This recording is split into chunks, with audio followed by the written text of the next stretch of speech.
ఉద్యోగం చేస్తున్న ప్లేస్లో ఒక ఉద్యోగి అశ్లీల వీడియోలు చూస్తూ కస్టమర్స్కి దొరకడం జరిగింది. ఒక్కసారి ఆ ఉద్యోగి ఎవరు, ఎక్కడ ఇది జరిగింది అనేది, అంతేకాకుండా లీగల్గా అతనికి పడే శిక్షలు ఏంటనేది మనం ఈ వీడియోలో తెలుసుకుందాం. ఎవరైతే ఆ ఉద్యోగి ఉన్నాడో, ఇది కాకినాడ జిల్లాలోని తాళ్లరేవు మండలంలోని పోస్ట్ ఆఫీస్ కార్యాలయంలో పోస్టల్ ఉద్యోగి యొక్క నిర్వాహకం.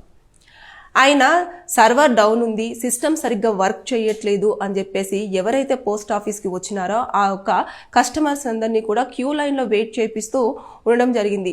ఇది పని చేస్తేనే కదా మేము పని చేస్తాము అని చెప్పేసి వారికి సరిగ్గా ఆన్సర్ ఇవ్వకుండా వారిని గంటల తరబడి మరి వెయిట్ చేపిస్తూ అంటే చాలా ఇంకా లైన్ అంతా క్యూ అంతా పెరిగిపోతూ వచ్చింది. అయినా సరే ఇతనిలో ఎలాంటి చలనం లేకుండా, ఏదైనా ప్రయత్నం కూడా చేయకుండా, లేదంటే వేరే సిస్టమ్ ఎక్కడైనా పని చేస్తుందా అక్కడ ఏమైనా చేపిద్దామని చెప్పేసి అలాంటిది ఏమీ లేకుండా ఎలాంటి ఆన్సర్ చెప్పకుండా ఉండడం, అంతేకాకుండా అతని ఫోన్లో అశ్లీల వీడియోలు ఫొటోస్ చూస్తూ తెగ ఎంజాయ్ చేస్తుండడంతో ఎవరైతే క్యూ లైన్లో నిల్చున్నారో ఒక కస్టమర్కి చాలా కోపం వచ్చేసి ఇమీడియట్గా అతను చూస్తున్న వీడియోస్తో సహా అతన్ని ఒక ఫోటో తీసేసి సోషల్ మీడియాలో పెట్టడం జరిగింది. అది ఇప్పుడు తెగ వైరల్ అవ్వడం అనేది జరుగుతూ వస్తుంది. ఇది ఆల్రెడీ మేనేజర్ దృష్టికి వెళ్ళింది, దాంతోపాటు ఇంకా వైరల్ అవుతుంది. కాబట్టి ఇతనికి లీగల్గా పడే శిక్షలు ఎలా ఉంటాయి అంటే, కొత్తగా BNS 294 సెక్షన్ ప్రకారంగా చూసుకుంటే ఇతనికి 2 years వరకు జైలు శిక్ష పడే అవకాశం ఉంటుంది. దాంతోపాటు 5,000